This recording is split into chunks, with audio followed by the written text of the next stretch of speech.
الله وبركاته.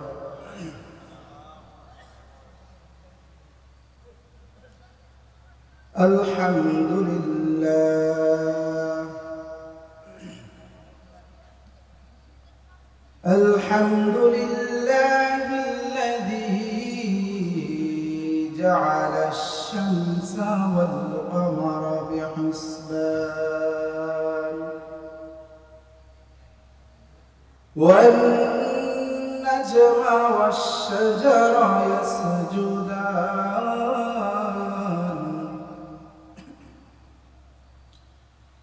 وفضل زمانا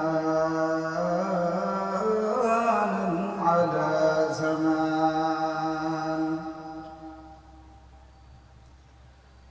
كما فضل مكانا على مكان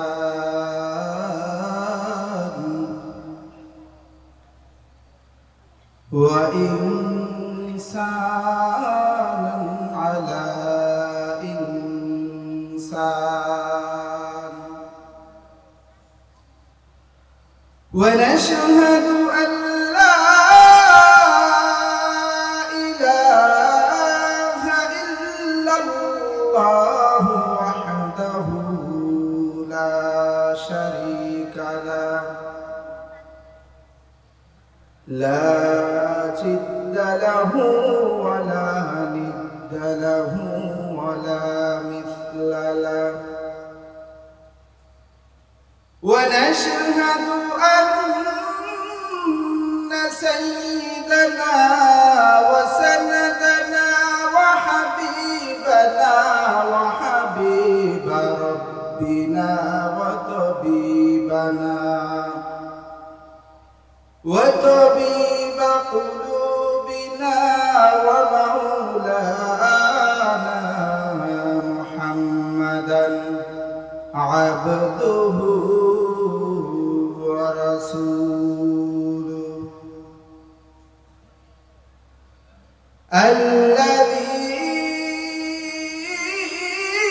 الذي أرسله بالحق بشيرا ونذيرا وداعيا إلى الله بإذنه وسراجا منيرا اللهم صل على سيدنا محمد النبي الأمي وعلى آله وسلم تسليما أما بعد فأعوذ بالله من الشيطان الرجيم بسم الله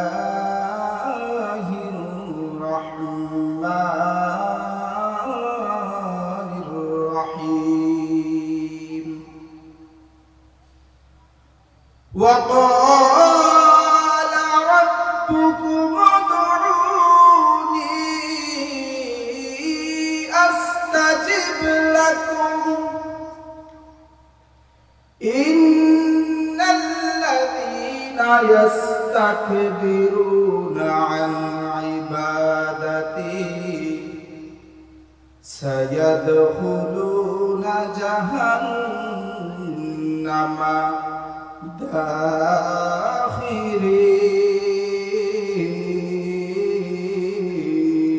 داخرين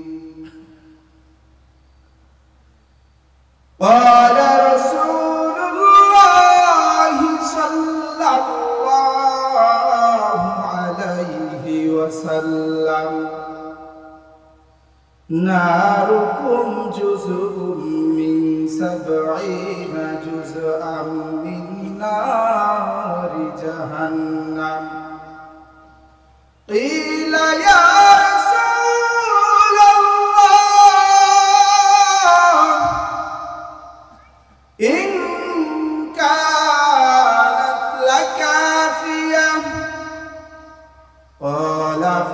فضلت عليهن ب69 جزءا كلهن مثل حرها إن الله وملائكته يصلون على النبي يا أيها الذين آمنوا صلوا عليه وسلموا تسليما اللهم صل على محمد وعلى آل محمد كما صليت على إبراهيم وعلى آل إبراهيم إنك حميد مجيد نبي چارا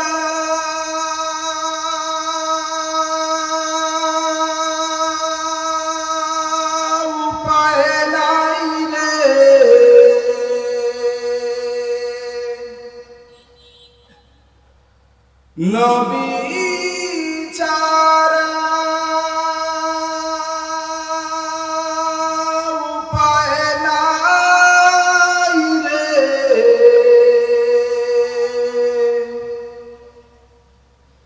কবরে ও হাসরে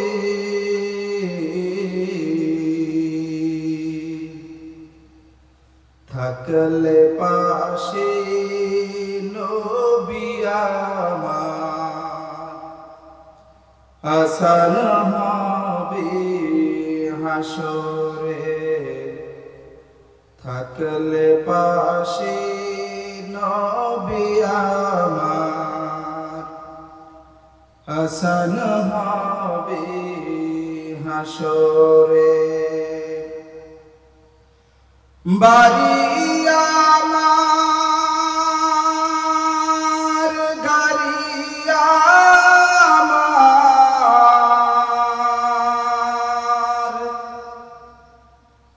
বাড়ি আমার গাড়ি আমার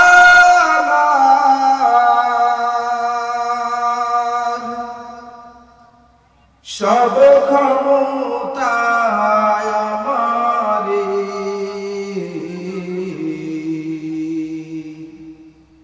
মৃত্যু নামের এক চিঠিতে হয়ে যাব ভিখারি মৃত্যু নামের এক চিঠিতে ছেড়ে যাব পৃথিবী ঠিক না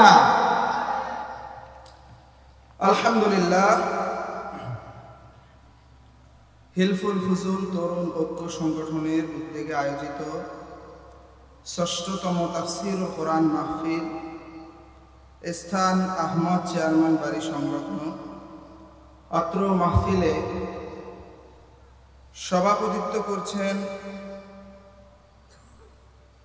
বিশিষ্ট ইসলামী চিন্তাবিদ সিনিয়র শিক্ষক নুরুল উলুম তাজবিদুল কোরআন মাদ্রাসার সম্মানিত সিনিয়র শিক্ষক হাফেজ জামাল উদ্দিন সাহেব আল্লাহ পাক রব্বুল আলামিন তার নেক হায়াত দান করুক সবাই বলি আমিন আমার পূর্বে কথা বলেছেন কোরআন ও সুন্নাহর আলোকে আমি শুনছিলাম অত্যন্ত চমৎকারভাবে আমার পূর্বে যিনি আলোচনা করেছেন কোরআন হাদিসের দলিল দিয়ে দিয়ে উনি আপনাদের মাঝে কিছু সময় দ্বীনের ইসলামের কোরআন ও হাদিস থেকে আলোচনা শুনিয়েছেন আল্লাহ পাক রব্বুল আলামিন তার আলোচনাটুকু আমাদের সবাইকে আমল করার তৌফিক দান করুক সবাই বলি আমিন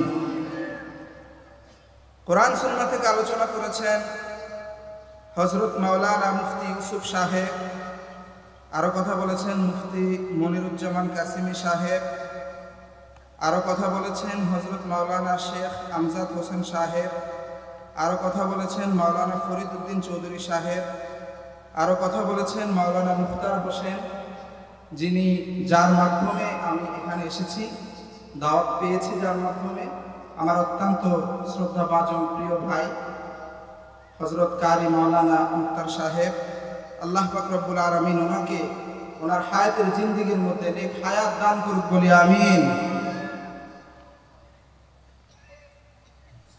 আল্লাহ পাক রব্বুল আলামিনের কাছে লাখ কোটি শুকর ও সুজুদ যে মহান রব্বুল আলামিন এই ঠান্ডার মধ্যে আমাদেরকে দ্বীনি আলোচনা শোনার জন্য দূর দূরান্ত থেকে কোরআন প্রেমিক, রাসূল প্রেমিক, সুন্নাহকে যারা ভালোবাসে, যারা দ্বীনকে কায়েম করতে চায়, যাদের হৃদয়ে সর্বদা আল্লাহ পাক রব্বুল আলামিনের ভালোবাসা দিয়ে ভরপুর, সেই মানুষগুলো দূর দূরান্ত থেকে দ্বীন ইসলামের কথা শোনার জন্য এসেছেন।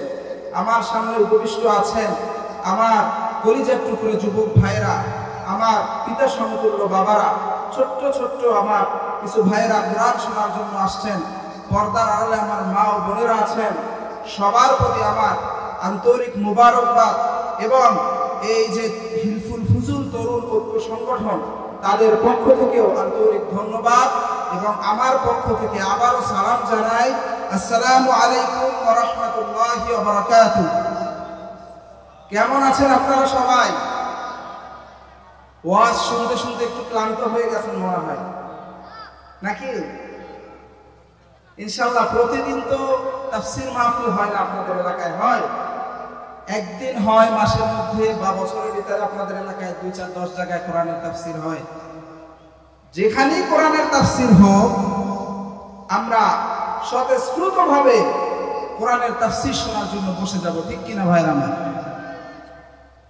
তো শুরুতেই আমরা রব্বুল আলামিনের দরবারে শুকরিয়া আদায় করতে চাই। সবাই পড়েন লাকাল হামদু ওয়া লাকাশ শুকর, রব্বানা লাকাল হামদ হামদান কাসীরান তাইয়িবান মুবারাকান ফি, সুবহানাকাল্লাহুম্মা ওয়া বিহামদিকা ওয়া তাবারাকা ইসমুকা ওয়া তাআলা জাদ্দুকা ওয়া লা ইলাহা গায়রুক। প্রশংসা করলাম কার? চিৎকার করে বলেন, প্রশংসা করলাম কার? আমাদেরকে কথা বলার শক্তি দিয়েছেন কে? এই শীতের মধ্যে তাফসীর মাহফিলে আসার তৌফিক দান করেছেন কে? আমরা এই যে হাতটা লড়াই, সবাই একটু হাতটা উপরের দিকে জাগান তো। আল্লাহু আকবার, নারায়ে তাকবীর। এই যে হাতটা জাগাইলাম, এবার হাতটা নামান। এই যে হাত জাগাইলাম এবং নামাইলাম, এই শক্তি দান করছেন কে? অনেক মানুষ প্যারালাইজড হয়ে, অসুস্থ হয়ে, হঠাৎ করে স্ট্রোক করে তারা এক সাইড ধরে যায়। এরকম হয় না এলাকার মধ্যে? আপনারা দেখেছেন তো এরকম নাকি? তো এই যে হাত নাড়াতে পারতেছে, এই শক্তি দান করেছেন কে? যেহেতু আল্লাহ আমাদের হায়াতের মালিক, যেহেতু আল্লাহ আমাদের মৌতের মালিক, যেহেতু আল্লাহ আমাদের জবান দান করেছেন, যেহেতু আল্লাহ আমাদেরকে শক্তি দান করেছেন, সেই মহান রবের দরবারে দিলের ভিতরে যতটুকু আল্লাহর প্রতি মহব্বত আছে, শরীরে যতটুকু শক্তি আছে, সবটুকু শক্তি এক জায়গায় জমা করে সকলে একই সাথে আমরা একবার শুকরিয়া তার আদায় করি। চিৎকার করে বলি আলহামদুলিল্লাহ, আরো জোরে বলি আলহামদুলিল্লাহ। আওয়াজ কম হচ্ছে, আপনারা মনে হয় ক্লান্ত হয়ে গেছেন। একটা চ্যালেঞ্জ করা যায় কিনা? আমাদের যুবক ভাইরা আছে না, অনেক যুবক ভাইরা একবার আলহামদুলিল্লাহ বলবে, আর একবার বৃদ্ধ বাবার আলহামদুলিল্লাহ বলবে। দেখা যাবে কার শক্তি বেশি। যুবকদেরকে আমার বাবারা হারাতে পারেন কিনা, একটা চ্যালেঞ্জ হোক। ঠিক আছে তো ইনশাআল্লাহ? কথা বলে না, কথা না বলে তো বুঝবো না ভাই। আমার কথা বুঝতেছেন? মাঝে মধ্যে দেখবেন শীতকালীন সময় এই যে বিভিন্ন এলাকার মধ্যে খেলা দেয়, হাডুডু খেলা, এক দল থেকে বিবাহিত আর এক দল থেকে অবিবাহিত, দুই দলের মধ্যে চ্যালেঞ্জ হয়। তো এইটা আজকে কোনো খেলার চ্যালেঞ্জ নয়, এই চ্যালেঞ্জ হবে আল্লাহকে খুশি করার চ্যালেঞ্জ। চিৎকার করে বলেন ঠিক না ঠিক? এবার আমি তাকবীর দিব, আমার বৃদ্ধ বাবারা প্রথমে আপনারা আল্লাহু আকবার বলবেন, দেখবো কার জোর বেশি। লিল্লাহি তাকবীর, আরো জোরে বলতে হবে লিল্লাহি তাকবীর। জানি না আপনারা আমার যুবক ভাইদের সাথে পারেন কিনা। এবার যুবক ভাইদের বলা, যুবক ভাইরা রেডি তো ইনশাআল্লাহ? আচ্ছা, লিল্লাহি তাকবীর, মাশাআল্লাহ মাশাআল্লাহ মাশাআল্লাহ। তাহলে আমাদের যুবক ভাইরা জয়যুক্ত হয়েছে, ঠিক কিনা? প্রিয় ভাইরা আমার, শরীরটা একটু ভালো লাগতেছে না? কোরআন হাদিসের কথা শুনবেন, যতক্ষণ শুনবেন ততক্ষণ মজা, ঠিক কিনা? অনেক মানুষ বাড়িতে ঘুমাচ্ছে, আরামের ঘুম ঘুমাচ্ছে, কিন্তু তারা ভুলেই গিয়েছে আল্লাহ পাক রব্বুল আলামিন এই জায়গাটা এখন রহমতের ঝিরিঝিরি বৃষ্টির মতন আল্লাহ পাক রব্বুল আলামিন রহমত দিয়ে বেষ্টন করে রেখেছেন। বলি সুবহানাল্লাহ। যারা এখনো বাড়িতে ঘুমিয়ে আছেন, আমি অনুরোধ করব, কোরআনের ময়দান প্রত্যেকদিন আসার ভাগ্য হবে না। আজকে আসতে পেরেছেন, কালকে হয়তো পৃথিবী ছেড়ে চলেও যেতে হতে পারে। সেজন্য আমাদেরকে কোরআনের ময়দানে ভুল করেও আশাটা মিস করা যাবে না। যারা এখনো বাসায় ঘুমিয়ে আছেন, মা বোনদেরকে বলবো তাদেরকে জাগাই দেন, মাহফিলে আসার জন্য তাদেরকে জাগাই দেন। প্রিয় ভাইরা আমার, এই যে সংগঠনটা আপনারা জানেন, হিলফুল ফুজুল তরুণ সংগঠন, যুবক ভাইদের সংগঠন। আজকে যুবক ভাইরা এত সুন্দর একটি তাফসীরুল কোরআন মাহফিলের আয়োজন করেছে। আমরা এই ভাইগুলোর জন্য দোয়া করি, আল্লাহ পাক রব্বুল আলামিন হাসরের ময়দানে কঠিন মুহূর্তে এই তাফসীরুল কোরআন মাহফিল করার উসিলায় তাদেরকে বিনা হিসাবে জান্নাত দান করুক। চিল্লায় বলি আমিন। তাদের জন্য আরো একটা দোয়া করতে চাই। এই যুবক ভাইরা যারা বাবারা আছেন, তাদেরকে আপনারা বিবাহ করাই দিবেন। কথা বলে না, যুবক ভাইরা শব্দ করো না কেন? তাদেরকে বিবাহ করাই দিতে হবে। এটা আমি হাসিল করা কি দিচ্ছি না। বর্তমান সময়ে আমরা জেনাকে করেছি সহজ, ঠিক কিনা? কথা বলতে হবে। জেনাকে আমরা সহজ করেছি, আর বিবাহকে করেছি কঠিন। আমরা ভুলেই যাই আল্লাহর সামনে আমাদেরকে একদিন দাঁড়াতে হবে, নাকি না দাঁড়িয়ে পারবো? পারবো। যে বাবারা আজকে তাদের সন্তানদেরকে উপযুক্ত বয়স হওয়ার পরেও বিবাহ দিবেন না, ওই সন্তান তার যৌবনের চাহিদায় বিন্দু পরিমাণ যদি গুনাহ করে ফেলে, তাহলে হাসরের ময়দানে আপনি আল্লাহর কাছে জবাবদিহি করতে হবে। আপনার সন্তান আপনার বিরুদ্ধে দাঁড়িয়ে যাবে, বলবে আমার বাবা আমাকে আমার উপযুক্ত বয়সে বিবাহ করায় নাই, বিদায় আমি আমার যৌবনের তাড়নায় আমি গুনাহের কাজের ভিতরে লিপ্ত হয়েছি। হে আল্লাহ, আজকে যদি তুমি আমাকে জাহান্নামে দিতে চাও, তবে আমার সাথে আমার বাবাকেও জাহান্নামে দিতে হবে। বলে নাউজুবিল্লাহ। সেজন্য সতর্ক থাকতে হবে ভাই, সতর্ক থাকতে হবে। আপনার সন্তানের দায়িত্ব কার? কথা বলে না। আপনার সন্তানের দায়িত্ব কার? আজকে যুবক ভাইরা এত সুন্দর তাফসীরুল কোরআন মাহফিলের আয়োজন করেছে, অথচ আমরা বর্তমান সমাজে দেখতে পাই অসংখ্য যুবক ভাইরা রয়েছে যারা তাফসীরুল কোরআন মাহফিল তো দূরের কথা, এখনো আমার যুবক ভাইরা নাচ গানের আয়োজন করে, প্যাকেজের আয়োজন করে, নর্তকী এনে নাচার মতন আয়োজন করে। এমন এমন যুবক ভাইরা আছে যারা বিভিন্ন স্থানে বিভিন্ন চিপা চাপার ভিতরে গিয়ে গাঞ্জা খেয়ে পড়ে থাকে, মাতাল হয়ে পড়ে থাকে। এমন যুবক সমাজে আছে না নাই? চিৎকার করে বলতে হবে মুসলমান ভাইরা আমার। আজকে একদল যুবক কোরআনের ময়দান বাস্তবায়ন করার জন্য ব্যথিত হৃদয়, একদল যুবক কোরআনের মাহফিল বাস্তবায়ন করার জন্য রাতের ঘুম হারাম করে ফেলে, মানুষের দ্বারে দ্বারে দ্বারে দ্বারে গিয়ে 10 টাকা 20 টাকা কালেকশন করে করে মাহফিলের ইন্তজাম করে। আর একটা চক্র রয়েছে, আর একটা যুবকের দল রয়েছে যারা কোরআনের ময়দানে, তারা কোরআন যারা শুনতে আসে সেই কোরআনের ময়দানে বাধা দেয়। বলেন এরা কি সঠিক নাকি বেঠিক? কথা বলতে হবে, সঠিক নাকি বেঠিক? বিগত 1 মাসের মধ্যে, বিগত 5ই আগস্টের পর থেকে আজ পর্যন্ত আমার দেখা, আপনারা দেখে থাকবেন ইউটিউবের ভিতরে অসংখ্য অগণিত মাহফিলে বাধা হচ্ছে। কথা বলে না? অসংখ্য অগণিত মাহফিলে বাধা হচ্ছে। তারা মাহফিলে আতঙ্কা এসে বাধা দিয়ে বলতেছে, হুজুর কোরআন থেকে আলোচনা করতে হবে, হাদিস থেকে আলোচনা করতে হবে। অতএব তারা বুঝাতে চায় যে আলেম ওলামারা কোরআন থেকে আলোচনা করে না। কি এটা বুঝাতে চায় না?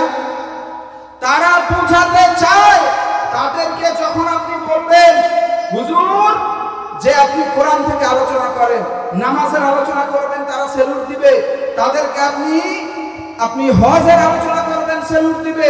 দান সদকার আলোচনা করবেন, সেলুট দিবে। তাদেরকে কিচ্ছা কাহিনীর আলোচনা করবেন, তারা সেলুট দিবে।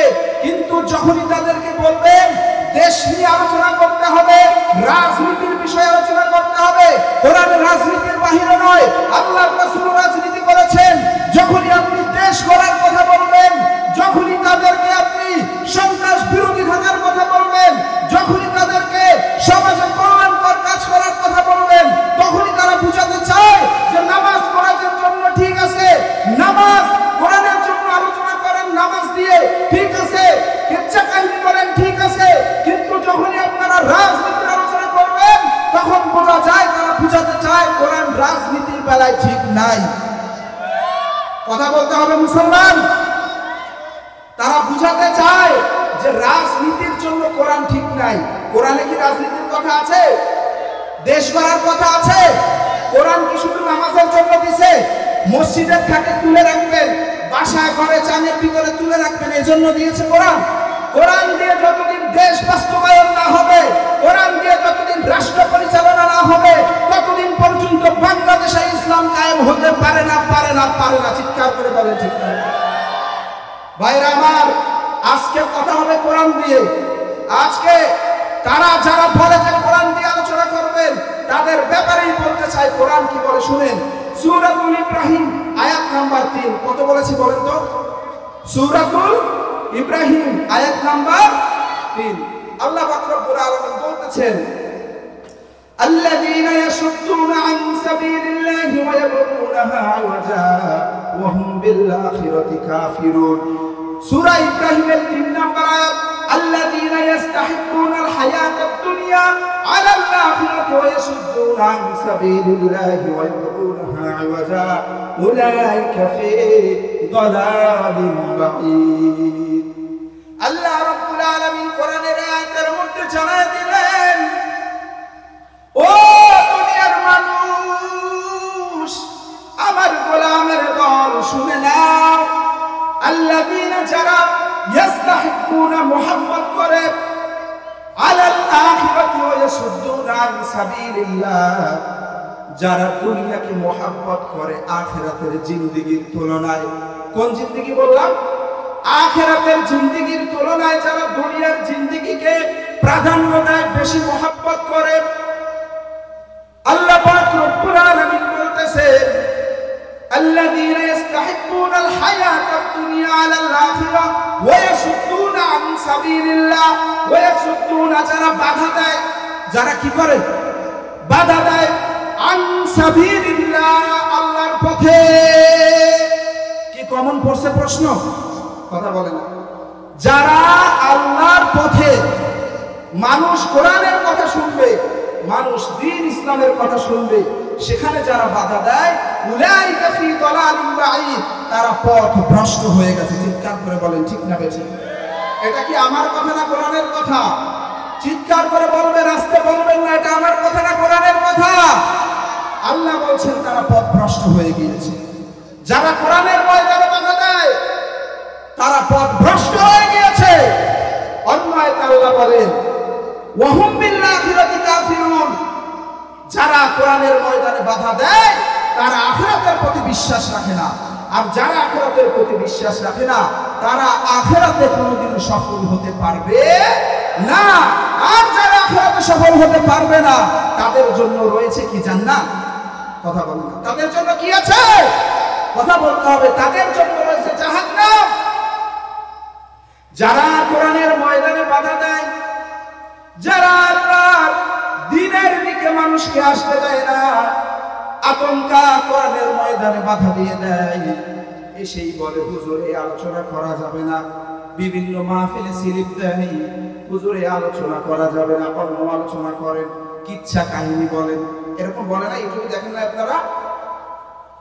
তারা বুঝাতে চায় এই আলোচনা যদি করেন, আল্লাহ পাক রব্বুল আলামিন বললেন কুলিল্লাহুম্মা মালিকাল মুলকি তুতিল মুলকা মান তাশা ওয়া তানজিউল মুলকা মিম্মান তাশা। আল্লাহ রব্বুল আলামিন বললেন আমি দুনিয়ার মানুষকে বাদশাহী দান করি, আবার যখন আমার ইচ্ছা হয় তখন বাদশাহী ছিনায় আনে। এরকম রেকর্ড, এরকম ইতিহাস বাংলাদেশে নাই, আছে?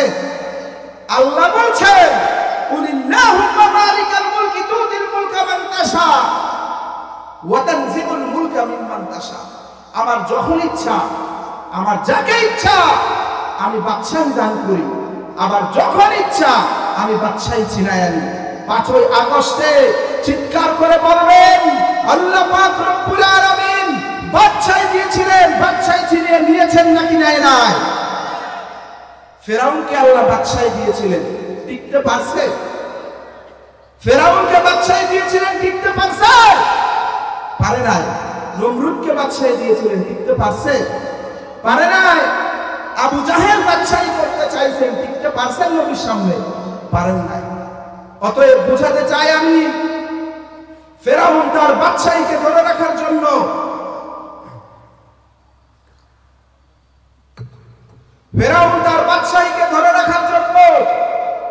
ফেরাউনের কাছে একজন গণক ছিল।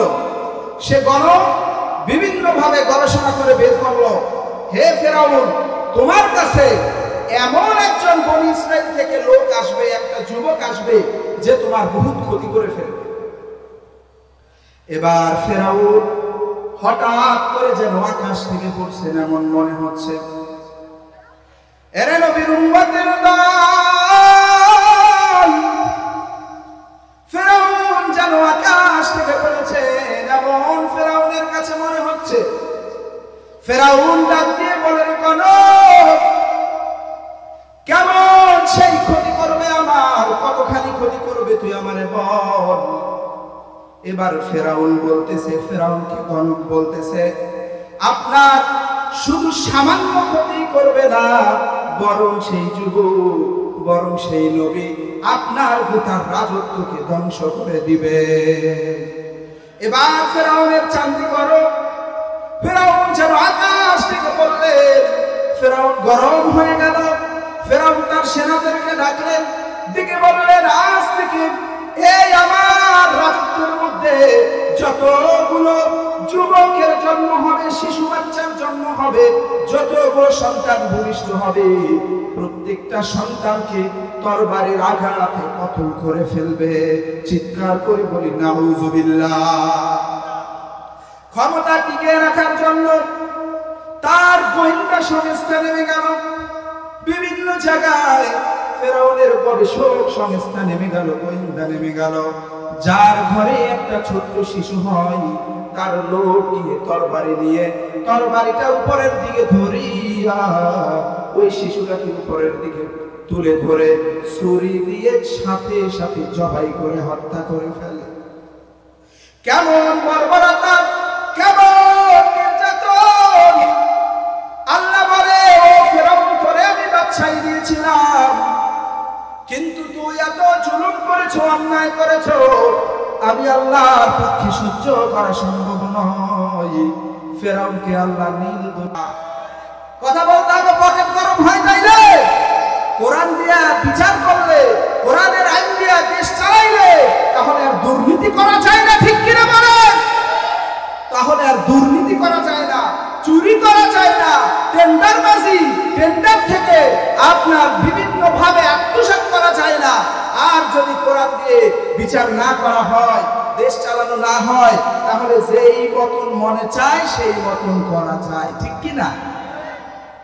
আল্লাহ বললেন ফাউলাইকা হুমুল কাফিরুন, যারা কোরআন দিয়ে বিচার করে না তারা কাফের।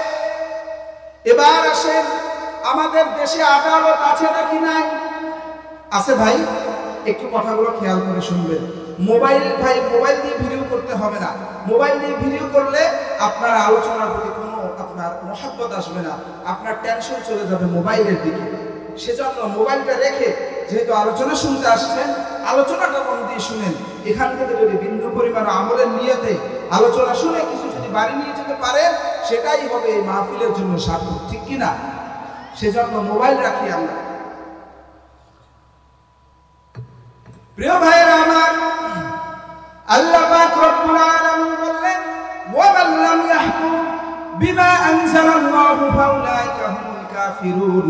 তোমরা কোরআন দিয়ে বিচার করো। বাংলাদেশে অসংখ্য অগণিত আদালত রয়েছে যেখানে চিৎকার করে বলেন কোরআন দিয়ে বিচার হয় না, হয় না, হয় কি হয় না? কোরআন দিয়ে বিচার হয়। দুই ভাইয়ের ভিতরে ঝগড়া লেগেছে, মনোমালিন্যতা হয়েছে, সামান্য কথার কাটাকাটি হয়েছে। এক ভাইয়ের খুব মেজাজ গরম, ভাইয়ের নামে মামলা করে দিবে। মাথা যেহেতু গরম হয়ে গেছে, কোনো উপায় নাই, আদালতে চলে গেছে। উকিলের সাথে আলাপ করলো, আমার ভাই আমার সাথে খারাপ আচরণ করেছে, আমি ভাইয়ের নামে মামলা করতে চাই।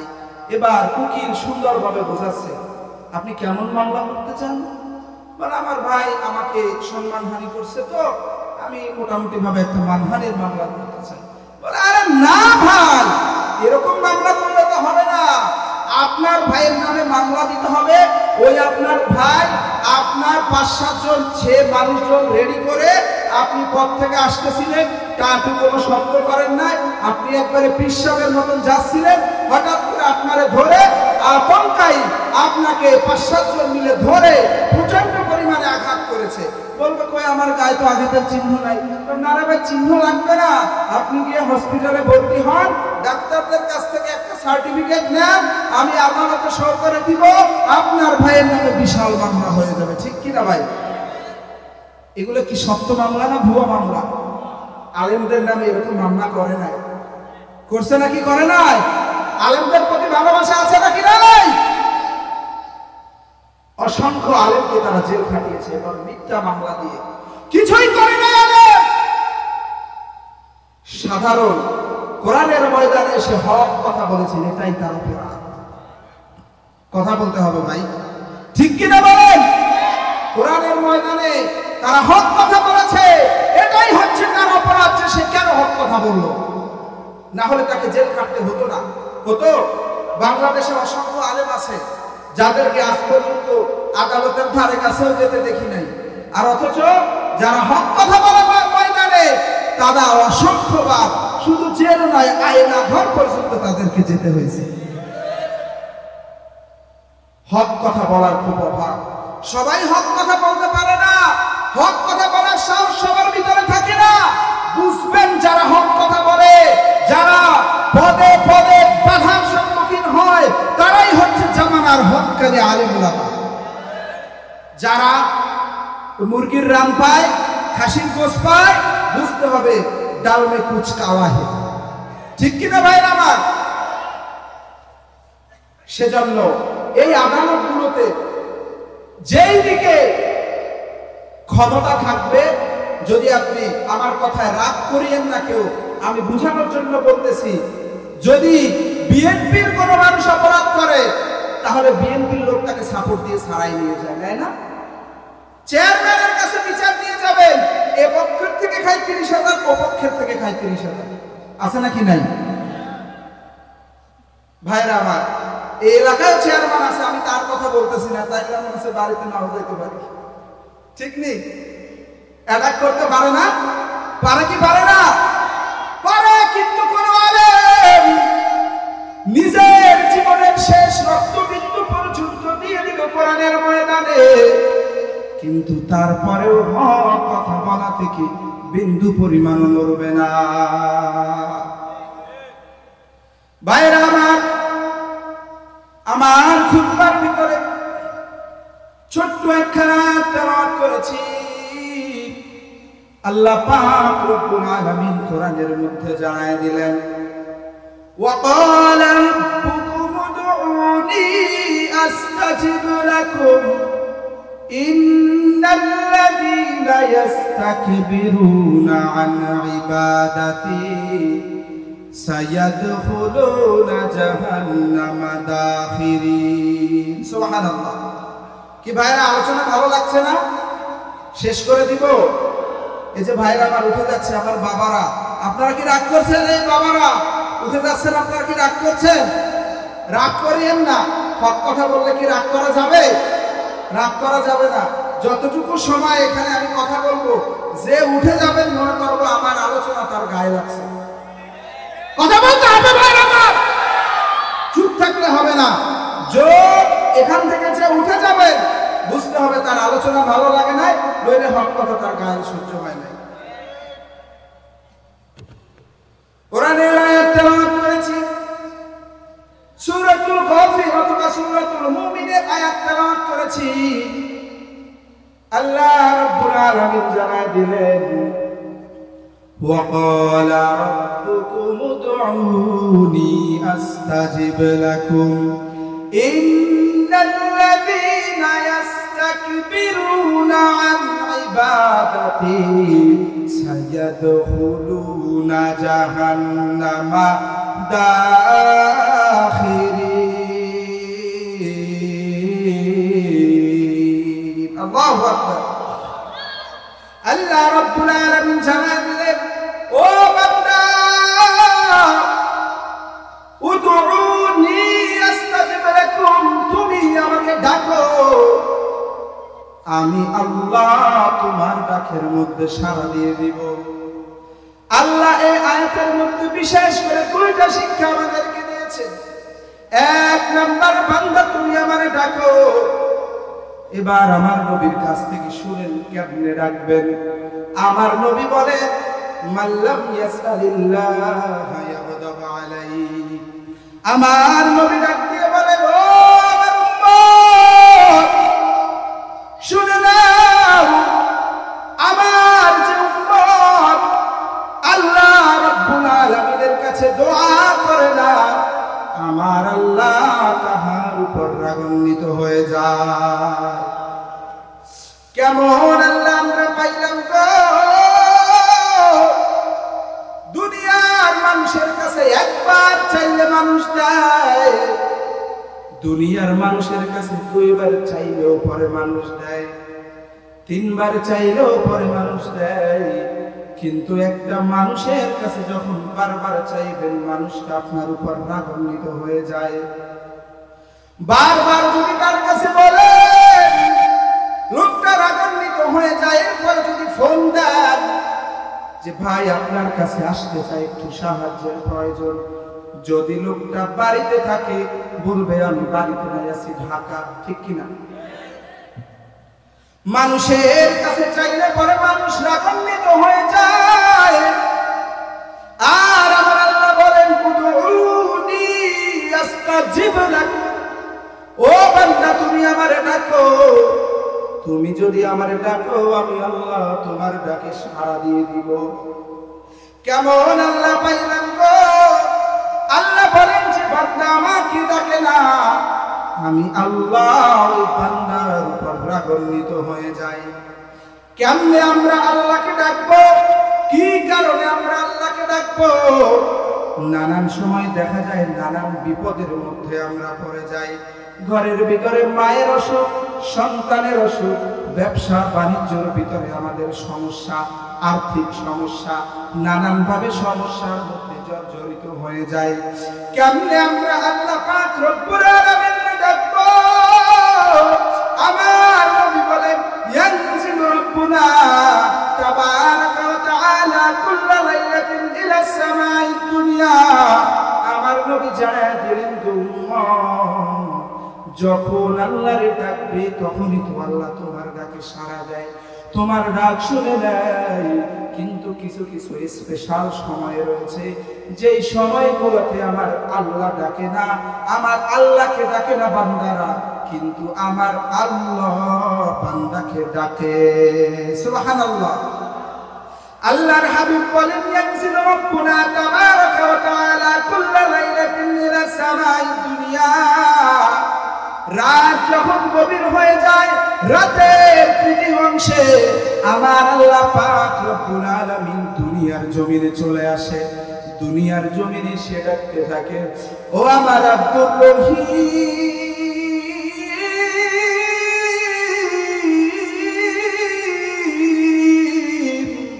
আমার আব্দুল করিম রে, কত বিপদের মধ্যে তুই আছিস, গোটা জীবন জুড়ে কত তুই গুনাহ করছস। তোর গুনার কথা যদি জানতো, তোর মা তোর ঘর থেকে বের করে দিত। তোর গুনার কথা যদি জানতো, তোর বাবা তোরে পাছার উপরে লাথি মাইরা ঘর থেকে বের করে দিত। এলাকার মানুষগুলো যদি জানতো, এলাকার মধ্যে তোরে থাকতে দিত না। এমন এমন ভয়ানক গুনাহ তুই করছিস বান্দা।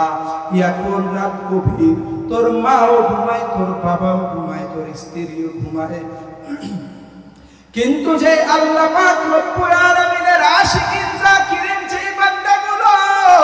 সেই বান্দাগুলো রাত্রিবেলা ঘুমায় না।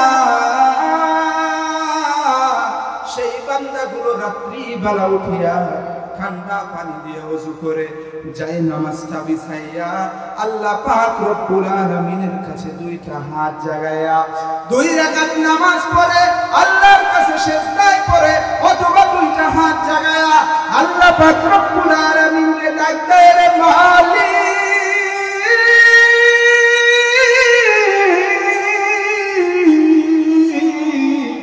ও মালিক, তুমি ছাড়া আমার আর কোনো মালিক নাই, বিপদ থেকে উদ্ধার করার মতন আর কেউ নাই। আল্লাহ, আমার ভাইয়ের কাছে গেলে ভাইয়ের কাছ থেকে সাহায্য পাই না, বোনের কাছে গেলে বাবার কাছে গেলেও মাঝে মধ্যে সাহায্য পাই না, কিন্তু মালিক তোমার দরজা বন্ধ নয়।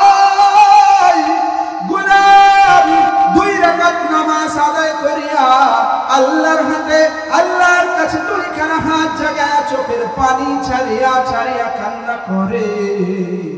আল্লাহ বলেন, ও বান্দা, তুই যতই বিপদের মধ্যে থাকো না কেন, তোর চোখের পানি নাকের ডগায় আসার আগে, ওই জমিনে পড়ার আগে আমি আল্লাহ তোর সব চাহিদা পূরণ করে দিব। কেমন আল্লাহ পাইলাম গো, ও বাবা, আল্লাহরে চিনে যাও, কেমন আল্লাহ পাইলাম। আল্লাহ পাক রব্বুল আলামিনকে না ডাকলে পরে আল্লাহ বেজার হয়, মানুষের কাছে চাইলে পরে মানুষ বেজার হয়ে যায়। আমার রাসূল সাল্লাল্লাহু আলাইহি ওয়াসাল্লাম বলেন, আদ-দুআ হুয়াল ইবাদা, দুআই হচ্ছে ইবাদত। অন্য হাদিসের মধ্যে বলেন, লা ইয়াদু কদরা ইল্লা দুআ, দুনিয়ার কোনো কিছুই ভাগ্যকে পরিবর্তন করতে পারে না দোয়া ছাড়া। ঠিক কি না ভাই? দোয়া ছাড়া কোনো কিছুই ভাগ্যকে পরিবর্তন করতে পারে না, কিন্তু আমরা তো বুঝি না, আমরা তো জানি না। সেজন্য ভাগ্য পরিবর্তন করার জন্য আমরা মাজারে চলে যাই। ঠিক কি না ভাই? কথা বলেন।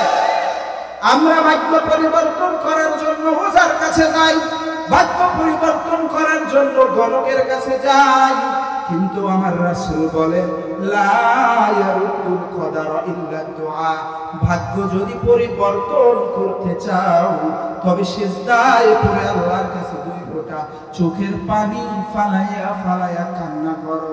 যদি আল্লাহর কাছে চোখের পানি ফালাইয়া কাঁদতে পারো, ভুলে মিস হতে পারে, কিন্তু তোমার চোখের পানি আল্লাহর দরবারে মিস হবে না। ভাইরা আমার, আল্লাহর রাসূল বললেন, আদ-দুআ সিলাহুল মুমিন, মুমিনদের জন্য দোয়াই হচ্ছে অস্ত্র। মুমিন ব্যক্তি যখনই বিপদে পড়ে যায়, কোন মানুষের কাছে যাবার আগে একজনের কাছে যায়, চিৎকার করে বলেন তিনি কে। আল্লাহর কাছে যাইতে ভালো লাগে, নামাজ পড়তে ভালো লাগে। আমরা যদিও সেজদা দেই, দেখা যায় সেজদা পড়ে আমাদের ফলনের উপরে, সেজদা পড়ে আমাদের কাইসের উপরে, কিন্তু আমার নবী বলে সেজদা টাইসের উপরেও নয়, সেজদা কার্পের উপরেও নয়, সেজদা পরে আমার আল্লাহর কুদরতি পায়ের উপরে। চিৎকার করে বলি সুবহানাল্লাহ। কেমন আল্লাহ পাইলাম গো? আল্লাহ বলেন ওয়াকালা রাব্বুকুম উদউনি আস্তাজিব লাকুম। ও বান্দা তুই আমারে ডাক, আমি আল্লাহ তোর ডাকে সাড়া দিব। এরপরেই বলতেছেন ইন্নাল্লাযীনা ইস্তাকবিরুনা আন ইবাদাতি। এতক্ষণ দয়ার সাগর দেখাইছেন আল্লাহ যে বান্দা তুই আমারে ডাক, তুই আমারে ডাক, তুই আমারে ডাক, আমি তোর ডাকে সাড়া দিব, তোর ডাকে সাড়া দিব। তুই যখন ডাকবি আমি শুনবো, তুই যখন পেরেশানি হবি আমি আল্লাহ তোর ডাকে সাড়া দিব। কিন্তু বান্দা যখন আল্লাহকে না ডাকে, এবার আল্লাহ কঠিন হুঙ্কার দিচ্ছেন। এবার কি বলছেন আল্লাহ? ইন্না নিশ্চয় আল্লাযীনা যারা ইস্তাকবিরুনা অহংকার করে আন ইবাদাতি আমার ইবাদত থেকে। এবার সরাইয়া ধরা পড়ছে, কথা কয় না, এবার ধরা পড়ছে না? কারো ধরা পড়ছে? যারা ইবাদত আল্লাহ করে না তারা ধরা পড়ে গেছে। এতক্ষণ আল্লাহ দয়া দেখাইছে। মাঝে মধ্যে এমন হয় ছাত্র বারবার অন্যায় করে, বারবার শিক্ষক তাকে ছাড় দেয়, কিন্তু একবার এমন মেজাজ খারাপ হয়ে যায় তখন শিক্ষক আর ছাত্রকে ছাড় দেয় না, আঘাত করে। আছে নাকি নাই? আল্লাহ বলে বান্দা তুই আমারে ডাক, তুই আমারে ডাক, তুই আমারে ডাক, কিন্তু বান্দা যখন আল্লাহরে ডাকে না, এবার আল্লাহ বলেন ইন্নাল্লাযীনা ইস্তাকবিরুনা আন ইবাদাতি সায়াদখুলুনা জাহান্নামা দাখিরিন। ও বান্দা তুই যদি আমারে না ডাকো, আমার ইবাদত বندگی থেকে অহংকার করো, তবে আমার থেকে ভয়ঙ্কর আর কেউ হবে না। সায়াদখুলুনা, তাকে আমি প্রবেশ করাবো। কোথায় প্রবেশ করাবো? জাহান্নাম, জাহান্নামের মধ্যে। দাখিরিন, অপমানিত এবং লাঞ্ছিত অবস্থায় জাহান্নামে প্রবেশ করাবো। চিৎকার করে বলি নাউযুবিল্লাহ। আল্লাহ ভালোবাসা দেখাইলেন, বান্দা তুই আমারে ডাক, তুই আমারে ডাক, তুই আমারে ডাক।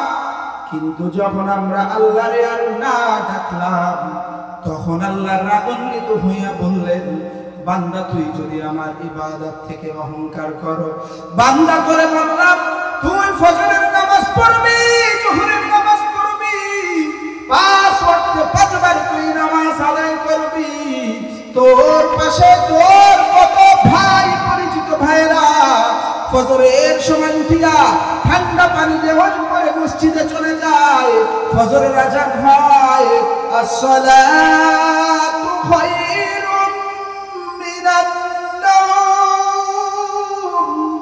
ফেরেশতা ওই আল্লাহ পাক রব্বুল আলামিনের থেকে রহমত নাযিল করতে থাকে দুনিয়ার জমিনের মধ্যে।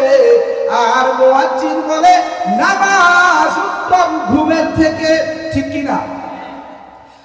ওই মুয়াজ্জিন ডাক দিয়ে বলে আসসালাতু খায়রুম মিনান নাওম, ঘুমের থেকে নামাজ উত্তম। কিন্তু শয়তান কানের কাছে এসে বলে ও বাজার, ও পাড়ই, ও মাওই, ও বেয়াই, ঘুমাও ঘুমাও ঘুমাও, তোমার নামাজের থেকে ঘুম উত্তম। ঠিক কি না ভাই? শয়তান কাছে এসে আমাদেরকে বুঝায় বাজার ঘুমাও। যারা আল্লাহর প্রিয় বান্দা, যারা আল্লাহর খাঁটি বান্দা, তারা শয়তানের তোয়াক্কা করে না, তারা উঠে আই দরবারে মসজিদের দিকে।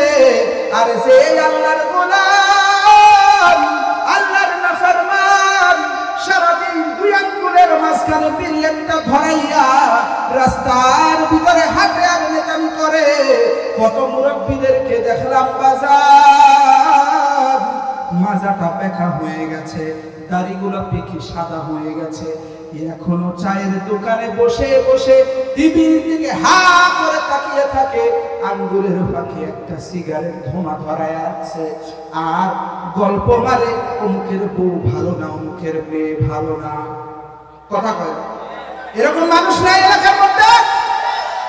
কত মুরব্বী মানুষ আছে, বয়স 65 হয়ে গেছে, 70 বছর হয়ে গেছে, এখনো পর্যন্ত মরতে হবে, মরার ভয়, অন্তরের মধ্যে এখনো পর্যন্ত জাগ্রত হয় নাই।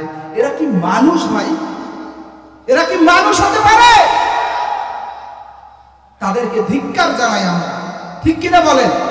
তাদেরকে আমরা ধিক্কার জানাই। যে যুবক এখনো নামাজ পড়তে পারো না, এখনো ফজরের সময় তুমি ঘুমাও, রাত্র 3টা 4টা পর্যন্ত তুমি কানের ভিতরে হেডফোন লাগায়া নর্তকীর নাচ দেখো, তুমি তোমার নানান ধরনের মেয়েদের সাথে তুমি চ্যাটিং করো, মোবাইলে কথা বলো, আর তোমার ফজরের নামাজের খবর নাই, মরার ঘরে বুঝবা খবরে গেলে অবস্থা কেমন। কথা কয় না? মরার পরে কোনো সার আছে? এ যুবক ভাই, মরার পরে কোনো সার আছে? চেয়ারম্যানের সনদ দেখাইলে শাস্তি মাফ।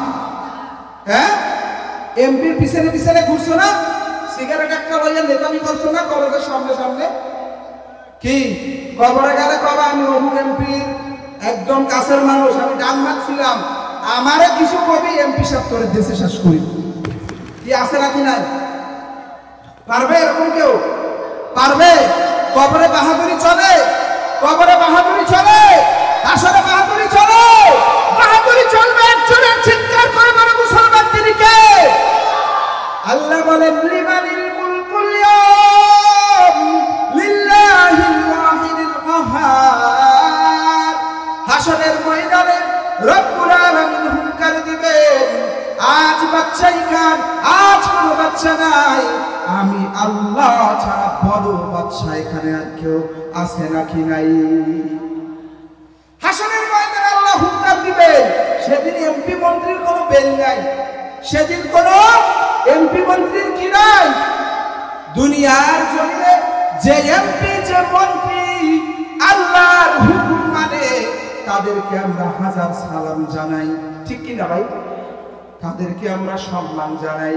কিন্তু যে এমপি কোরআনের ময়দানে বাধা দেয়, যে এমপি কোরআনের ময়দানে কোরআনের আলোচনা শোনার ক্ষেত্রে বাধা দেয়, বোঝা গেল সে আল্লাহর খাঁটি বান্দা হতে পারে না।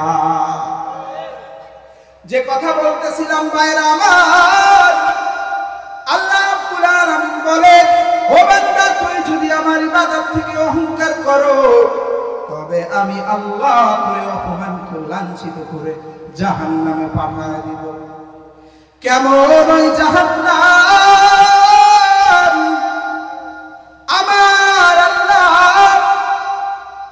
কোরআনের মধ্যে বলে দেয়, আল্লাহ পাক রব্বুল আলামিন জাহান্নামের বর্ণনা কোরআনের মধ্যে দিলেন। আল্লাহ পাক রব্বুল আলামিন বলেন, নারুল্লাহিল মুকাদা। কি সূরা মুখস্থ আছে না এটা? নারুল্লাহিল মুকাদা। আল্লাহ বলেন এটা আল্লাহর জ্বালানো আগুন। বাজান খুব খেয়াল দিয়ে আর 10টা মিনিট কথা শুনবেন, পারবেন তো ইনশাআল্লাহ? 2টা চক্ষু বন্ধ করে দাও, অন্তরের চক্ষুটা খুলিয়া দাও রে বাজান। জাহান্নামের 10টা মিনিট আপনাদেরকে জাহান্নামের কথা শোনাবো। প্রত্যেকটা কথার সাথে আপনারা বাস্তবে বিরাজে নেবেন। প্রত্যেকটা কথা অন্তরের চক্ষু দিয়ে আয়নার মতন একটা চিত্র করবেন যে হায় আল্লাহ, এতদিন গুনাহ করছি, জাহান্নাম বুঝি এত ভয়ঙ্কর। আমার আল্লাহ বলেন নারুল্লাহিল মুকাদা, এটা আল্লাহর জ্বালানো আগুন। কেমন আল্লাহর জ্বালানো আগুন? আমার নবী বলেন জাহান্নামের আগুনকে প্রথমে 1000 বছর জ্বালানো হলো। 1000 বছর জ্বালানোর পর জাহান্নামের আগুনটা লাল বর্ণের হয়ে গেল। আবার 1000 বছর জ্বালানো হলো, আগুনটা জাহান্নামের আগুনটা সাদা বর্ণের হয়ে গেল। আবার জাহান্নামের আগুনকে 1000 বছর জ্বালানো হলো, এবার জাহান্নামের আগুন কালো অন্ধকার আচ্ছন্ন হয়ে গেল। আমি একটু গবেষণা করলাম যে কেন আল্লাহ প্রথমে 1000 বছর জ্বালানোর পর লাল হলো, কেন আবার 1000 বছর জ্বালানোর পর আগুন সাদা হলো, কেন আবার 1000 বছর জ্বালানোর পর আগুনটা অন্ধকার হয়ে গেল। একটু রিসার্চ করতে দেখতে পাইলাম বিজ্ঞানীরা বলে লাল বর্ণের হয়, লাল বর্ণের থেকে যে আগুনটা সাদা বর্ণের হয়, লাল বর্ণের আগুনের থেকে অনেক শক্তিশালী আগুন হচ্ছে সাদা আগুন। কেমন সাদা আগুন? বিজ্ঞানীরা বলেন সাদা আগুনের থেকেও যে আগুনটা কালো বর্ণের হয়ে যায়, সাদা আগুনের থেকেও সেই আগুনটা আরো ভয়ানকভাবে শক্তিশালী আগুন। এবার আমার নবী জনাবে মুহাম্মদুর রাসূলুল্লাহ সাল্লাল্লাহু আলাইহি ওয়াসাল্লাম বলতেছেন, নারুকুম জুজউম মিন 70 জুজউম মিন নারি জাহান্নাম। আমার নবী বলেন, ও সাহাবীরা শুনো শুনো, ওই জাহান্নামের আগুনের তুলনায় দুনিয়ার আগুন এক ভাগ মাত্র। কয় ভাগ? এক ভাগ মাত্র। সাহাবীরা প্রশ্ন করলেন, ইলা ইয়া রাসূলুল্লাহ, ইয়া আল্লাহ, তুমি সারা বাঁচানোর মতন কেউ নাই। এই সাগরের মধ্যে যদি গায়ের মধ্যে আগুন লাগিয়ে যায়, সাগরের পাশে এত পানি, কিন্তু ওই লঞ্চের ভিতরে কত মানুষগুলো আগুন লেগে পুড়ে কয়লা হয়ে গেল। সকালবেলা টিভি নিউজের মধ্যে দেখলাম মানুষের শুধু কান্নার আওয়াজ, টিভির ভিতরে দেখলাম কত মানুষের কেবিনের ভিতর থেকে যারা বের হতে পারে নাই, গায়ের চামড়াও পুরে কয়লা হয়ে গেল, গায়ের হাড্ডিগুলো পুরে কয়লা হয়ে গেল। মানুষটাকে চেনার মতন আর কোনো উপায় নাই। বলেন, দুনিয়ার আগুন মানুষকে জ্বালাতে পারে নাকি পারে না? কেমন দুনিয়ার আগুন? দুনিয়ার ভিতরে আমরা মাছ কুটে ফেলি, মাছ কুটার পরে তার জীবন থেকে তার আত্মা চলে যায়, প্রাণ বের হয়ে যায়। এই মাছটাকে কুটে ধুয়ে পরিষ্কার করে যখন গরম তেলের মধ্যে ছাড়িয়ে দেয়, বাবা একটু অন্তরটা দিয়ে চিন্তা করে, মুহূর্তের মধ্যেই দেখবেন মাছটা বেঁকা হয়ে যায়। মুহূর্তের মধ্যেই দেখবেন মাছটা কেমন জানি বেঁকা হয়ে যায়। মাছটা কেমন জানি মালিককে চিৎকার করে বলে, ও মালিক, কেমন গরমের মধ্যে, কেমন আগুনের মধ্যে ফলাইলা, এই কষ্ট তো সহ্য করা সম্ভব নয় রে মালিক। আল্লাহর রাসূল বলেন, ওয়া ফুদ্দিলাত আলাইহিন্না বি69 জুজআ। ও সাহাবীরা শোনো, দুনিয়ার আগুনের তুলনায় জাহান্নামের আগুনকে আরো 69 গুণ বাড়িয়ে দেওয়া হয়েছে। নাউজুবিল্লাহ বলবেন না? দুনিয়ার আগুনের তুলনায় আরো 69 গুণ বাড়িয়ে দেওয়া হলো। তার মানে জাহান্নামের আগুনের তাপ 70 গুণ। কত গুণ ভাই? 70 গুণ ওই জাহান্নামের আগুনের তাপ। এবার আসেন কেমন কথা বলতেছে আল্লাহ। আল্লাহ বলেন, আল্লাতী তাত্তালিউ আলাল আফিদা। এই আগুন শুধু মানুষের চামড়া পোড়াবে না, শুধু মানুষের হাড্ডি পোড়াবে না, এই আগুন মানুষের অন্তর পর্যন্ত পোড়ায়া ছারখার করে দিবে। কেমন ভয়াবহ আগুন! আল্লাহ বলেন, ইন্নাল্লাযীনা কাফারু বিআয়াতিনা সাওফা নুসলিহিম নারা কুল্লামা নাদিজাত জুলুদুহুম বাদদালনাহুম জুলুদান গায়রাহা লিয়াযুকুল আযাব। আল্লাহ বলেন, ওই জাহান্নামীদেরকে যখন জাহান্নামের ভিতরে দেওয়া হবে, জাহান্নামের আগুনে মানুষের চামড়াগুলো পুড়ে কয়লা হয়ে যাবে। বাজার এই যে চামড়া দেখতেছেন, এই চামড়া এমন চামড়া জাহান্নামের মধ্যে থাকবে না। জাহান্নামের মধ্যে যে চামড়া থাকবে, ওই চামড়াটা হবে 42 গজ মোটা। কয় গজ মোটা? 42 গজ মোটা ওই চামড়া মুহূর্তের মধ্যে পুড়ে কয়লা হয়ে যাবে। আল্লাহ বলেন, যখন ওই চামড়াগুলো পুড়ে কয়লা হয়ে যাবে, আমি আল্লাহ তার চামড়ার ভিতরে আবার নতুন চামড়া লাগায় দিব। কেন নতুন চামড়া লাগাইব? কারণ বান্দা যাতে আগুনের তাপ আরো ভয়াবহভাবে অনুধাবন করতে পারে। আল্লাহ যেমন নরম তেমন গরম। এবার আল্লাহ বলছেন আল্লাতী তাত্তালিউ আলাল আফইদা ইন্নাহা আলাইহিম মুসাদা। আমার আল্লাহ বলেন জাহান্নামীদেরকে বন্ধ করে দেওয়া হবে, আবদ্ধ করে দেওয়া হবে, পালানোর মতন কোনো সুযোগ নাই। আল্লাহ বলেন ফি আমাদিন মুমাদ্দাদা। ওই জাহান্নামীদেরকে একটা খুঁটির সাথে বাঁধা হবে, আগুনের খুঁটির সাথে বাঁধা হবে। দুনিয়ার জমিনে আমরা দেখতে পাই চোর যখন চুরি করে তখন তাকে একটা খুঁটির সাথে বাঁধিয়া মানুষ বেধড়ক পিটাতে থাকে। যেমন দুনিয়ার মধ্যে চোর মানুষ পিটায়, ঠিক তেমনি ভাবে জাহান্নামের মধ্যে আগুনের খুঁটিতে আপনাকে আমাকে যদি জাহান্নামে হইয়া যায় তবে আগুনের খুঁটির মধ্যে বাঁধিয়া বেধড়ক জাহান্নামীরা পিটাইতে থাকবে, মারতে থাকবে রে বাজার।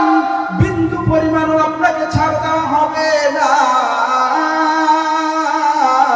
কেমন ভয়ানক জাহান্নাম! ওই জাহান্নামের মধ্যে কোনো ছাড় নাই। আল্লাহ পাক রব্বুল আলামিন বলেন ওয়া ক্বালু লাউ কুন্না নাসমাউ আও নাকিলু মা কুন্না ফি আসহাবিস সাঈর। ওই জাহান্নামের মধ্যে জাহান্নামীরা আফসোস করবে, জাহান্নামীরা দুঃখ প্রকাশ করবে, জাহান্নামীরা একজন আরেকজনের সাথে হতাশা প্রকাশ করবে, একজন আরেকজনকে বলবে ও ভাই আমরা যদি দুনিয়ায় নবী রাসূলদের কথা শুনতাম, উলামায়ে কেরামদের কথা শুনতাম, তবে আজকে আমরা জাহান্নামীদের অন্তর্ভুক্ত হতাম না। ওই জাহান্নামীরা আফসোস করবে আমরা সেদিন নবী রাসূলের কথা না শুনে আমরা জাহান্নামী হয়ে গেলাম। ও ভাই কত কাফির বেঈমানের দল আমার নবীর কষ্ট দিল। আমার নবীর বড় দুঃখের বছর, কষ্টের বছর। আমার নবী মক্কায় কোথাও দাওয়াত দিতে পারে না, যেখানে দাওয়াতের জন্য যায় সেখানে আমার নবীর বাধা দিয়ে দেয়। এবার নবী আমার চিন্তা করলেন এই মক্কার মধ্যে আর দাওয়াত দেওয়া যাবে না। আমার নবীর অর্থের খুব সংকট, অর্থের খুব কষ্টের সময় কাটতেছে। নবীর কাছে তেমন কোন অর্থ নাই, আমার নবীর কাছে উটও নাই, আমার নবীর কাছে ঘোড়াও নাই। ওই মক্কা থেকে তায়েফ কোন বর্ণনা আসছে 60 মাইল, কোন বর্ণনা আসছে 70 থেকে 75 মাইল। আমার নবী মক্কা থেকে রওনা দিলেন, যায়েদ ইবনে হারিসা রাদিয়াল্লাহু তাআলা আনহুর সাথে নিয়ে রওনা দিলেন। মক্কা থেকে আল্লাহর রাসূল সাল্লাল্লাহু আলাইহি ওয়াসাল্লাম তায়েফে গমন করলেন পায়ে হেঁটে হেঁটে। কিভাবে গেছেন ভাই? পায়ে হেঁটে হেঁটে আমার নবী রওনা দিলেন।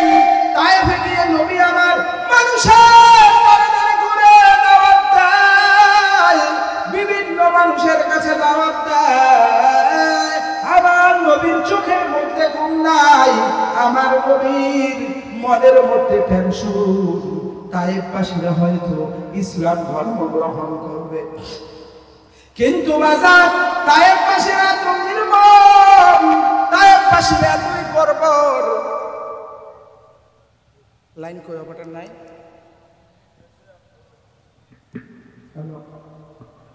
ভাইরা আমার, তায়েফবাসীরা এতটাই নির্মম। আমার কলিজার টুকরা নবী যখন তায়েফে দাওয়াত দিচ্ছিলেন, তায়েফের ভিতরে বড় বড় 3 জন নেতা ছিল। 3 জন নেতার কাছে আমার নবী দাওয়াত নিয়ে গেলেন। যখন দাওয়াত নিয়ে গেলেন তারা আমার নবীকে নানান ভাষায়, বিভিন্ন ভাষায় অপমানিত করলো, লাঞ্ছিত করলো। অবশেষে আমার নবীকে তার পরদিন সকালবেলা বাজার, কেউ উঠছেন না ভাই, একটু ভিতর শেষ করে দিচ্ছি, রাত অনেক হয়ে গেছে, ইনশাআল্লাহ 10 মিনিটের ভিতর শেষ করে দিচ্ছি। বাজার আমার এবার তায়েফের ময়দান থেকে আমার নবীকে বিতাড়িত করতেছে তায়েফবাসী। আমার নবীকে, নবীর পিছনে কিছু পখাতে যুবকদেরকে লড়াইয়া দিল, পকেটে যুবকদেরকে নবীর পিছনে লাগাই দিল। আমার নবী সামনের দিকে আগায়, আর আমার নবীর গায়ে বৃষ্টির মতন ওই কাফেরেরা পাথর মেরেছে। কষ্ট লাগে না অন্তরের মধ্যে? নবীর জন্য কষ্ট লাগে। আজকে 2 ফোঁটা চোখের পানি ভাই, এই কোরআনের ময়দান থেকে এই কথা শোনার পরে যদি 2 ফোঁটা চোখের পানি না ফলাইতে পারেন, তাহলে বোঝা যাবে আপনার নবীর প্রতি আপনার ভালোবাসা নাই। ও আমার বাজার, ও আমার যুবক ভাই, আমার নবীর গায়ের ভিতরে পাথর মারতেছে, পাথর একের পরে এক পাথর মারতেছে। আমার নবীর গায়ের ভিতরে থেকে পাথর মারার কারণে রক্ত বের হয়ে যাচ্ছে। নবীর শরীর থেকে রক্ত বের হয়ে জুতা মুবারক আটকায় গেল। আমার নবী কষ্ট পেতে পেতে তায়েফ থেকে বের হয়ে গেল। তায়েফ থেকে বের হয়ে আমার নবী আল্লাহর কাছে দোয়া করলেন। খুব কষ্ট নিয়ে, বিরহ বেদনা নিয়ে আল্লাহর কাছে দোয়া করলেন। মুহূর্তের মধ্যেই জিবরাইল আলাইহিস সালাতু ওয়াস সালাম নবীর কাছে হাজির হয়ে গেল। নবীর ডাক দিয়ে বলে, ও আল্লাহর হাবিব, আপনি যদি একবার হুকুম দেন, গোটা তায়েফবাসীকে উল্টায়া দেওয়া হবে, ধ্বংস করে দেওয়া হবে গো নবী। আপনি একবার হুকুম দেন। আমার নবী ডাক দিয়ে বলে, রে জিবরিল, আমি নবী হয়ে তায়েফবাসীকে এমন আযাবের ভিতরে ফেলাইতে পারি না। আমি নবী তো আমার উম্মতকে বাঁচানোর জন্য আসছি, মারার জন্য নয়। আমার নবী এত কষ্ট পাইয়াও বললেন, আমি নবী হয়ে আল্লাহর কাছে দোয়া করি, তায়েফবাসীকে আমি ক্ষমা করে দিলাম। এবং আমার এই তায়েফবাসীরা আমারে না চিনে মারছে, কিন্তু এই তায়েফবাসীরা যদি আমারে চিনতো, আমার গায়ে পাথর মারতো না। যদিও এই তায়েফবাসীরা আমারে এখন না চিনে আঘাত করছে, কিন্তু এই তায়েফবাসীর যে সন্তানেরা ভবিষ্যতে আসবে, ওই সন্তানেরা ইসলামের সুশীতল ছায়া তলে ঢুকে যাবে। চিৎকার করে বলি সুবহানাল্লাহ। ভাইরা আমার, কেমন জাহান্নাম! আল্লাহ পাক রব্বুল আলামিন বলেন, ওয়াকালু ফিন-নারি লিখাজানাতি জাহান্নাম আদউ রাব্বাকুম ইউখাফফিফু আন্না ইয়াওমান মিনাল আযাব। আল্লাহ বলেন, জাহান্নামীরা জাহান্নামের মধ্যে চিৎকার দিবে, ও মালিক, একদিনের জন্য হলেও আমাদেরকে জাহান্নাম থেকে নিস্তার দাও। আল্লাহ বলবেন, যেহেতু তুই দুনিয়াতে কাফের ছিলি, আমার কথা যেহেতু শুনো নাই, ইবাদত বন্দেগী যেহেতু তুই করো নাই, সেহেতু আমি আল্লাহ তোরে একদিনের জন্য নিস্তার দিব না। ও বাবা, আমাদের জীবনে গুনার কোনো শেষ নাই। এই তাফসীর ময়দান থেকে তওবা করে যাও। জীবনে আর গুনাহের কাজ করবা না, নবীকে কষ্ট দিবা না, দাড়ি কামাবো না, আমরা সিগারেট খেয়ে নবীকে কষ্ট দিব না, নামাজ ছেড়ে আল্লাহকে কষ্ট দিব না। বিপদে যখন পড়ব আমরা আল্লাহর কাছে দোয়া করব। যখনই আমরা কোন সমস্যায় পড়ব আমার মালিকের কাছে সিজদায় পড়ে কান্না করব। দেশের কোনো খারাপ ষড়যন্ত্রের সাথে যুক্ত হব না। যদি আমাদের মনের ভিতরে খাঁটি তওবার নিয়ত থাকে, নামাজ ছেড়েছি আর নামাজ ছাড়ব না, রোজা ছেড়েছি আর রোজা ছাড়ব না, অনেক গুনাহের কাজ করেছি আর গুনাহ করব না, এমন নিয়ত যদি থাকে, তওবার নিয়ত যদি থাকে, আল্লাহ বলেছেন, ইয়া আইয়ুহাল্লাযীনা আমানু তুবু ইলাল্লাহি তাওবাতান নাসুহা, খাঁটি তওবা করলে আল্লাহ মাফ করে দিবে। অতএব আসুন আমরা আমাদের অন্তরের মধ্যে খাঁটি তওবার নিয়ত নিয়ে, যাদের মনের মধ্যে খাঁটি তওবার নিয়ত আছে, আমরা দুটি হাত আমার আল্লাহরে দেখায় দেই। ও আল্লাহ, তুমি তাকায় দেখো, আমরা তাফসীর ময়দানে বসে তওবা করেছি আর নামাজ ছাড়ব না, রোজা ছাড়ব না। ও যুবক ভাই, আল্লাহর বলো, অনেক বিড়ি খেয়েছি আর বিড়ি খাবো না, সিগারেট খাবো না, আল্লাহর নামাজ ছেড়ে কষ্ট দেব না। আমরা আল্লাহর কাছে তওবা করলাম, ও মালিক, তুমি আমাদের তওবাগুলোকে কবুল করে নাও।